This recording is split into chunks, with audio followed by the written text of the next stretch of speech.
कैसे हो दोस्तों। मैं Shubhankar Pandey achieve target with Shubhankar channel में आपका स्वागत है। आज हम पॉलिटी के लेक्चर में एक नई जगह पर हम पहुंचते हैं और वो चीज़ पढ़ना इसलिए ज़रूरी है क्योंकि प्रश्न पूछने का जो तरीका है वो केवल भारतीय संविधान से नहीं है। क्योंकि मैं आपको जब भारतीय संविधान सभा के बारे में बताऊंगा, कॉन्स्टिट्यूशनल असेंबली के बारे में बताऊंगा, तो उस समय में कॉन्स्टिट्यूशन असेंबली में महान विद लोग थे और उन विदों के द्वारा कई सारे देशों के संविधान का अध्ययन किया गया और वो संविधान के अध्ययन के बाद में उन संविधान की कुछ अच्छी बातें जो भारतीय कंडीशन या भारतीय परिस्थिति के अनुसार सुटेबल थी, उन बातों को अपने अपनाया।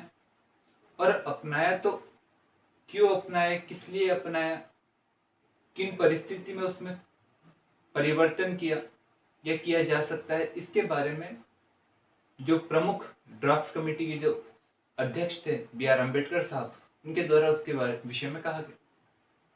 तो प्रश्न वैसे ही पूछे जाते हैं कि भैया कौन से फलाना देश या अमेरिका के देश से क्या लिया गया है, और अमेरिका से जो बातें ली गई है हमारे कॉन्स्टिट्यूशन में, वो क्या हूबहू है, क्या कुछ फेरबदल के साथ है। जर्मनी के साथ में जो कॉन्स्टिट्यूशन बढ़ा, वो कॉन्स्टिट्यूशन से हमारे देश में क्या लिया गया, क्या हूबहू है कि उसमें थोड़ा सा फेरबदल है।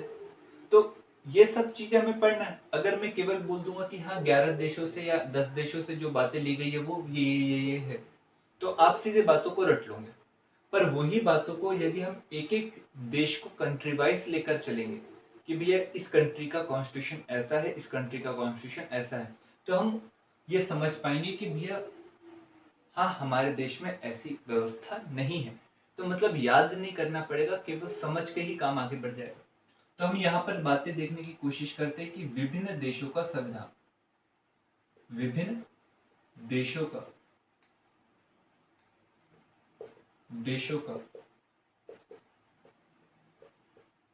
संविधान।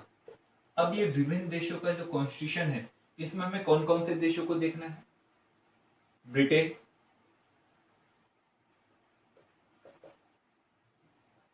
अमेरिका, स्विट्जरलैंड,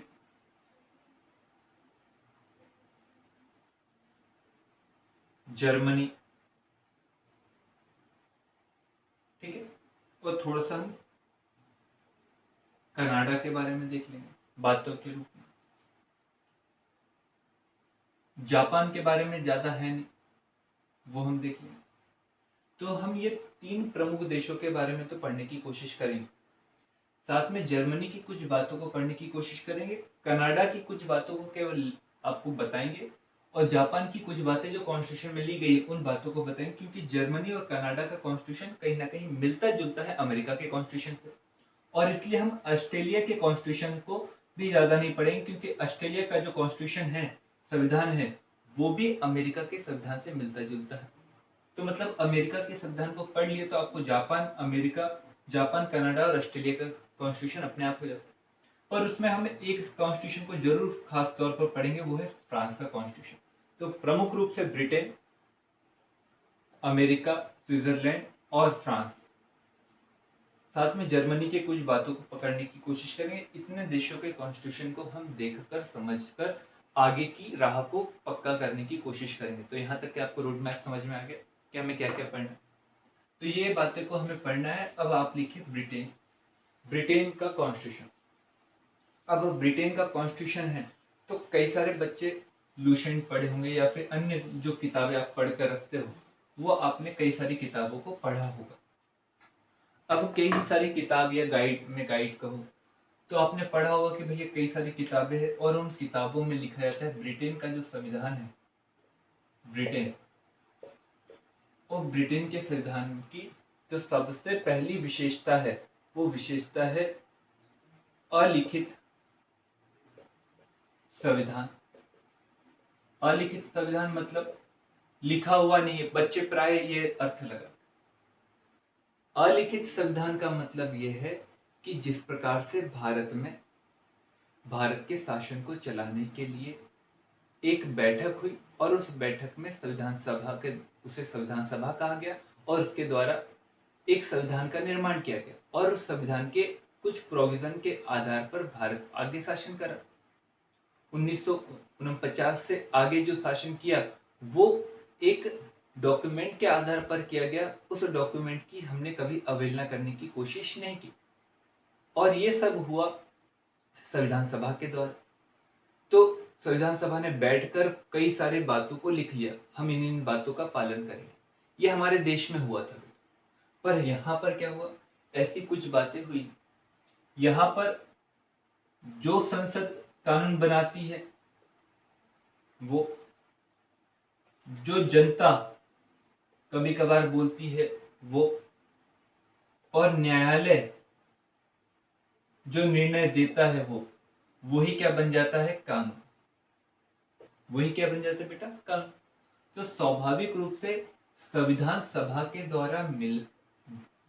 द्वारा यहाँ पर कॉन्स्टिट्यूशन का निर्माण नहीं किया गया, बल्कि विकास समय समय पर संसद के द्वारा, समय समय पर जनता के द्वारा, समय समय पर न्यायालय के द्वारा दिए गए कानून ही संविधान बन जाता है। तो मतलब ये अलिखित संविधान किस रूप में, संविधान सभा के रूप में, परंतु प्राय जो कानून है वो लिखित रूप में है। मतलब अलिखित होते हुए भी वो लिखित है। तो आपको समझ में ये अलिखित किस कॉन्टेक्स्ट में कहा जा रहा है, ये कहा जा रहा है संविधान सभा की स्थापना ना करके धीरे धीरे विकास के आधार पर कानून का क्या हुआ, विकास, और उसके आधार पर शासन चला। दूसरी बात जो ब्रिटेन के कॉन्स्टिट्यूशन की है, ब्रिटेन की, वहां पर राजतंत्र है ऐसा नहीं बोला जाता, वहां पर लोकतांत्रिक राजतंत्र है। ये नहीं है बेटा, लोकतांत्रिक राजतंत्र। वहां पर रानी है, राजतंत्र, वहां रानी है और रानी प्रमुख है देश की, पर वो अपनी शक्ति का प्रयोग वहां की जो संसद है, जो पार्लियामेंट है, उस पार्लियामेंट के जो कार्यपालिका के प्रमुख है, प्रधानमंत्री, और उनके नेतृत्व की जो मंत्री परिषद है, उसके द्वारा दिए गए निर्णय के आधार पर करती है। बातें समझिए। ब्रिटेन में लोकतांत्रिक राजतंत्र, और राजतंत्र में प्रमुख जो है वहां की महारानी। उस देश के प्रमुख कौन है, महारानी। क्योंकि पहले 1688 हुआ, आपको मैंने बताया 1688 की गौरवपूर्ण क्रांति हुई और राजा के शक्ति में कमी आई और लोकतंत्र मतलब संसद की शक्ति में क्या हुई, बढ़ोतरी हुई। और ये बढ़ोतरी धीरे धीरे होते आई, और ये जब बढ़ोतरी धीरे धीरे होते आ रही, तो इस बढ़ोतरी को जो सबसे पहले बढ़ाने का काम किया वो किया 1688 की लोकतांत्रिक या रक्तहीन क्रांति ने। और इस रक्तहीन क्रांति के माध्यम से राजतंत्र की शक्ति में कमी आई, संसद की शक्ति में वृद्धि हुई, और ये जो राजतंत्र है, जो देश का प्रमुख है, अपनी सभी शक्ति का प्रयोग संसद में की कार्यपालिका के प्रमुख जो प्रधानमंत्री उसके नेतृत्व वाली मंत्री परिषद के माध्यम से करता है।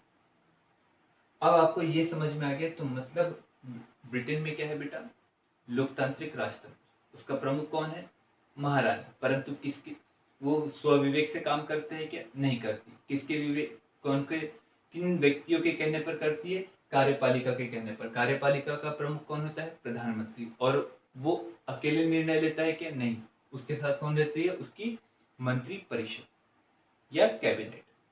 यहां तक के समझ में। अब संसद हमारे यहां पर भी है और ब्रिटेन में भी है, पर हमारे यहाँ की संसद अलग है और यहाँ की संसद अलग है। तो हम तीसरी बात देख लेते हैं, ब्रिटेन की संसद कैसी। तो हम तीसरी बातों को जब पढ़ेंगे तो आपको और चीजें समझ पे आते चलेंगी। अब लिखिए तीसरा पॉइंट, संसद।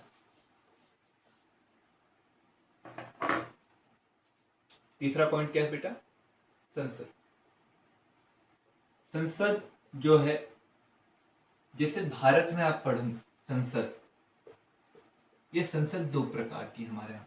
संसद में दो सदन है, एक है लोकसभा और एक है राज्यसभा। आप पढ़ोगे, एक क्या है, राज्यसभा। लोकसभा में भी जनता के द्वारा चुने गए प्रतिनिधि रहते हैं, और राज्यसभा में भी जनता के द्वारा अप्रत्यक्ष रूप से चुने गए प्रतिनिधि रहते हैं। हम आपको बताएंगे, मतलब दोनों जगह पर जनता के द्वारा चुने गए प्रतिनिधि क्या करेंगे, कार्य करेंगे। पर जो ब्रिटेन की संसद है, कहाँ की बेटा, ब्रिटेन की, उस ब्रिटेन की संसद में हमें कुछ अंतर दिखाई देता है। यहां पर दो है, हाउस ऑफ कॉमन और house of lords. House of common के सदस्य हमेशा चुने जाते हैं जनता के द्वारा, प्रत्यक्ष चुनाव के माध्यम से जनता के द्वारा क्या किए जाते हैं, चुने जाते हैं। और चुने जाने के कारण यहीं से प्रधानमंत्री बनता है, ना कि हाउस ऑफ लॉर्ड्स। प्रधानमंत्री जो बनेगा ब्रिटेन का, वो हमेशा हाउस ऑफ कॉमन से ही बने, इनके कॉन्स्टिट्यूशन में कहा गया। और हाउस ऑफ लॉर्ड्स जो होते हैं, ये लॉर्ड्स जो है, ये वंशानुगत पद धारण, जो कुल, जो अच्छे अच्छे कुल के ब्रिटेन के लोग हैं, उनको यहाँ पर रखा जाता है, उनको यहाँ पर रिप्रेजेंट, मतलब एक प्रकार से ये लोग बैठते हैं यहाँ पर, अपने कुल का प्रतिनिधित्व करते। और ये पुरानी परंपरा है, पर धीरे धीरे जब से लेबर पार्टी यहाँ पर आई, और लेबर पार्टी हमेशा छोटे, वंचित, शोषित इन लोगों के विषय में जब बात करती है, तो धीरे धीरे उन्होंने हाउस ऑफ लॉर्ड्स में वंश से संबंधित लोगों की संख्या को कम करने की कोशिश की। पर तभी भी यहाँ पर लगभग 100 के करीब करीब आज भी माना जाता है कि हाउस ऑफ लॉर्ड में वंश से संबंधित लोग हैं। पर वंश के संबंधित लोगों के अलावा कई सारे अन्य लोगों को भी इसमें शामिल किया है। तो वंशानुगत जो पद रहते हैं वो अभी भी 100 के करीब करीब है, धीरे धीरे इसकी संख्या में कमी की जा रही है। पर जैसे कोई न्याय के मामले में बहुत अच्छा है, कोई चिकित्सा के मामले में कोई अच्छा है, कोई उद्योग से संबंधित कोई अच्छा है, तो उन सब लोगों को जो चुनाव लड़कर नहीं आ सकते हैं, उन लोगों को हाउस ऑफ लॉर्ड्स में क्या दिए जाते, भूमिका दी जाती है, उनको यहाँ पर प्रतिनिधित्व करने के लिए कहा जाता है, तो वो लोग आते हैं। पर इसका मतलब ये हुआ कि भैया ये लोग चुनाव नहीं लड़ते, बल्कि इनकी की जाती है नियुक्ति। इनकी क्या की जाती है, नियुक्ति। और ये एक बार बनने के बाद में ये जब तक इनकी मृत्यु नहीं होती तब तक के ये हाउस ऑफ लॉर्ड्स के क्या रहते, सदस्य रहते। बस इसमें एक ही जो रहते हैं, जिन्हें लॉर्ड न्यायालय कहा जाता है, उस न्यायालय से संबंधित लोग जो भी रहते हैं, जिनकी संख्या रहती है 15 के करीब करीब, उनका कार्यकाल 75 वर्ष तक के ही रहता है। परंतु हाउस ऑफ लॉर्ड्स के जो अन्य सदस्य रहते हैं, जो अन्य कैटेगरी में रहते हैं, जैसे वंशानुगत अर्थात कुलीन तंत्र से रूप से, चिकित्सा के तंत्र से रूप से, या अन्य, तो उन लोगों का कार्यकाल हमेशा वो जीवन पर्यंत रहेगा। पर न्यायालय से संबंधित लोगों का कार्यकाल केवल कहां तक रहता है, 75 वर्ष तक। आया समझ।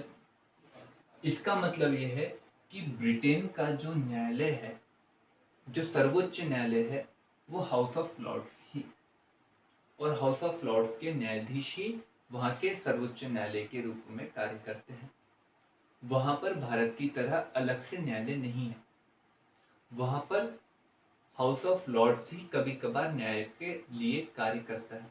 तो वहां पर हमारे देश की तरह न्यायालय दिखाई नहीं देता। हमारे यहाँ पर जैसे सुप्रीम कोर्ट आप कभी कभार सुनते होंगे, अभी आपने तो देखा नहीं ना, आपने जाना उसके बारे में, पर आपने सुना होगा कि सुप्रीम कोर्ट ने ये जजमेंट दिया, सुप्रीम कोर्ट आज ये व्यक्ति गया और उसके ऊपर ये निर्णय आया। तो भैया वहां पर दिमाग में आता है कि भैया ब्रिटेन में क्या है, तो ब्रिटेन में यहाँ पर ये चीजें नहीं दिखाई देती। और यही कारण है कि इसका प्रमुख रूप से कारण ये है कि भैया वहां पर लिखित संविधान नहीं है। कौन सा संविधान नहीं है, लिखित संविधान नहीं है। और लिखित संविधान नहीं होने के कारण संसद जो कानून बनाएगी वही अच्छा माना जाएगा, वही क्या माना जाएगा, अच्छा माना जाएगा। तो मतलब अब संसद ने जो कानून बनाया वो बुरा हो ही नहीं सकता, तो स्वाभाविक रूप से उस बुरे कानून के विषय में रिव्यू करने की लिए न्यायालय की आवश्यकता ही नहीं। केवल तब न्यायालय की आवश्यकता है जब संसद के द्वारा बनाए गए कानून का किसी व्यक्ति के द्वारा, किसी संस्था के द्वारा क्या किया जा रहा है, उल्लंघन किया जा रहा है। और इसीलिए यहाँ का जो सुप्रीम कोर्ट है, इसे जुडिशियली रिव्यू करने की आजादी नहीं है। ये केवल और केवल विधि द्वारा स्थापित प्रक्रिया के माध्यम से, केवल ये शब्द याद रखें, केवल विधि द्वारा स्थापित प्रक्रिया के माध्यम से ये देखता है, ये सुप्रीम कोर्ट या यहाँ के न्यायालय, कि भैया कानून में कही गई बातों का सही तरह से पालन किया गया है कि नहीं, जो प्रोसेस बोली गई है उसका पालन किया है कि नहीं। अर्थात ये प्राकृतिक न्याय पर नहीं बल्कि सकारात्मक न्याय के ऊपर काम करता है। सकारात्मक कानून रहता है। सकारात्मक कानून क्या होता है, नकारात्मक प्राकृतिक कानून क्या होता है, ये हम अमेरिका के साथ आपको बताने की कोशिश करेंगे जो नेक्स्ट लेक्चर देगा। तो मैं आपको यहाँ पर 2-3 बातें आपको बताने की कोशिश की, पर एक बात हमेशा याद रखिएगा, विधि द्वारा स्थापित प्रक्रिया, और एक रहता है यथोचित प्रक्रिया, ड्यू प्रोसेस ऑफ लॉ, यथोचित प्रक्रिया। अब आपको मैंने ये बताया यहाँ पर कि ब्रिटेन में लिखित संविधान नहीं है। पहली बात ये, जब ब्रिटेन में लिखित संविधान नहीं है तो भैया जो संसद कानून बनाती है वो ही कानून अच्छा माना जाता है, और इसी कानून को कहा जाता है सकारात्मक कानून। कौन सा कानून कहा जाता है? सकारात्मक कानून।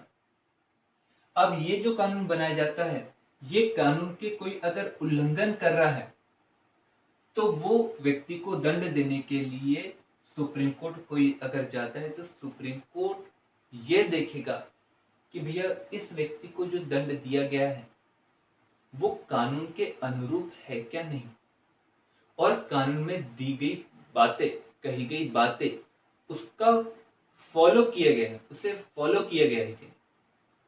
5 साल की सजा है, 5 साल सजा दी है कि नहीं, 10 साल की सजा 10 साल सजा दी है कि नहीं, उसे हियरिंग करने की सजा दी है कि नहीं, जो कानून में कहा गया। तो इस प्रकार की प्रोसेस को कहा जाता है विधि द्वारा स्थापित प्रक्रिया। और विधि द्वारा स्थापित प्रक्रिया में कभी भी कानून के ऊपर आरोप नहीं लगाया जाता कि ये कानून गलत है, पर जो यथोचित प्रक्रिया है वो सकारात्मक कानून से अलग रहती है। और यथोचित प्रक्रिया हमारे देश में है, कई सारी जगह पर है। मेनका गांधी केस अगर आप पढ़ोगे तो आपको समझ में आएगा कि वहां पर यथोचित प्रक्रिया को अपनाने की बात बोली गई। में टाडा, पोटा, मीसा जैसे कानून जब आपको बताए जाएंगे, आर्टिकल 22, आर्टिकल 21, आर्टिकल 21 का ये जब आर्टिकल आपको मेरे द्वारा बताए जाएंगे तो उस समय में आपको यथोचित प्रक्रिया और अच्छे से समझ में आएंगी। पर यहाँ पर और थोड़ी सी बात समझ, यथोचित प्रक्रिया विधि द्वारा स्थापित प्रक्रिया से अलग है, जो ब्रिटेन के द्वारा नहीं अपनाई जाती है बल्कि अमेरिका के कॉन्स्टिट्यूशन में रहती है। मैं बताने वाला था पर अभी समझ लीजिए, अमेरिका में संविधान सर्वोच्च है और संविधान के अनुसार ही सबको चलना है, जिसका प्रमुख कारण है कि अमेरिका जो है कई सारे राज्यों को मिलकर बना है और ये समझौते के आधार पर बना था।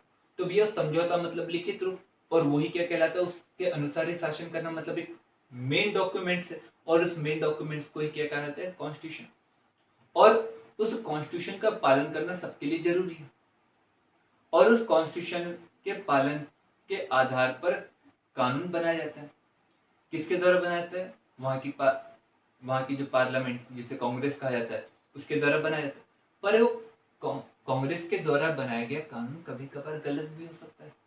तो वहाँ सुप्रीम कोर्ट के पास में ये आजादी है कि वो केवल और केवल उस कानून में कही गई बातों, कही गई प्रोसेस को केवल मूल्यांकन ना करे, बल्कि वो ये देखे कि भाई कानून ही कहीं ना कहीं गलत तो ना है, वो कानून को भी गलत कह सकता है। और इस प्रकार की प्रक्रिया को कहा जाता है यथोचित प्रक्रिया, और ये यथोचित प्रक्रिया अमेरिका के द्वारा अपनाई गई।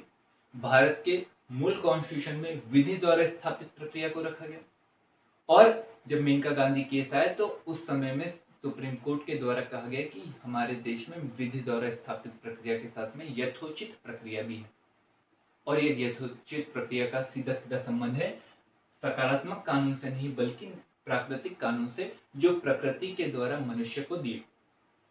आपको इतनी बातें समझ में आ रही, थोड़ी सी बातें अभी बचा के रखिए ताकि अगले लेक्चर में आपको और थोड़ी बातें समझ में आती है। तो यहाँ तक यदि आपको समझ में आए, थोड़ी कठिन बात है पर वो कठिन बातों को समझने की कोशिश करिए।